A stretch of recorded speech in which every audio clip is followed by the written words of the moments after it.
तर एक महत्वाची बातमी समोर येते। अजित पवार हे विना सुरक्षा देवगिरी बंगल्यातून बाहेर पडलेले आहेत। अजित पवार दिल्लीला गेल्याची सूत्रांची माहिती आहे। यावेळेस एक महत्वाची बातमी आपण बघतोय। अजित पवार हे सुरक्षा न घेताच यावेळेस बाहेर पडले आहेत आणि ते दिल्लीला गेले की काय अशी आता माहिती समोर आलेली आहे। अजित पवार हे विना सुरक्षा देवगिरी या त्यांच्या शासकीय बंगल्यातून बाहेर पडले अशी सूत्रांनी माहिती दिलेली आहे। यावेळेस एक महत्वाची बातमी आपण बघतोय। साम टीव्हीवर ही एक्सक्लुझिव्ह बातमी आपण बघतोय। अजित पवार विना सुरक्षा घेताच देवगिरी या त्यांच्या शासकीय निवासस्थानातून बाहेर पडलेले आहेत। अजित पवारांचा आजचा दिवस हा मोठ्या प्रमाणात बैठकांमध्येच गाजला होता आणि आता अजित पवार हे विना सुरक्षा बाहेर पडलेले आहेत।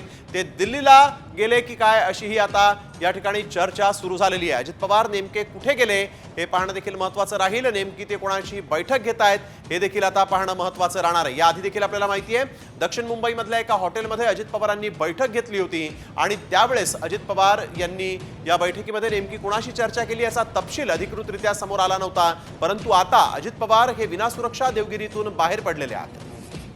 अभिजित सोनावणे आमचे प्रतिनिधी आपल्या सोबत यावेळेस फोन लाईनवरून जोडले गेलेले आहेत। अभिजित, काय अधिकची माहिती? अजित पवार विना सुरक्षा बाहेर पडल्याचं कळत आहे।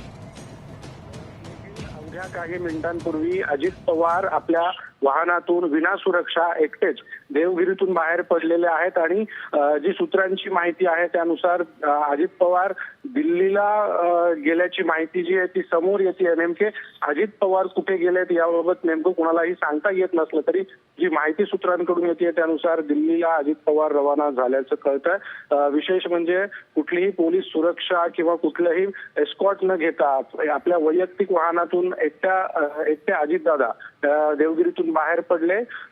आपण बघितलं तर अगदी आज देखील अजित पवारांनी काही गुप्त बैठका बाहेर हॉटेलवर घेतल्याची माहिती समोर आलेली होती आणि आता देखील अजितदादा एकटेच देवगिरीतून बाहेर पडल्यामुळे अजितदादा नेमके कुठे गेलेत खरं तर याच्या चर्चा आता सुरू झालेल्या आहेत।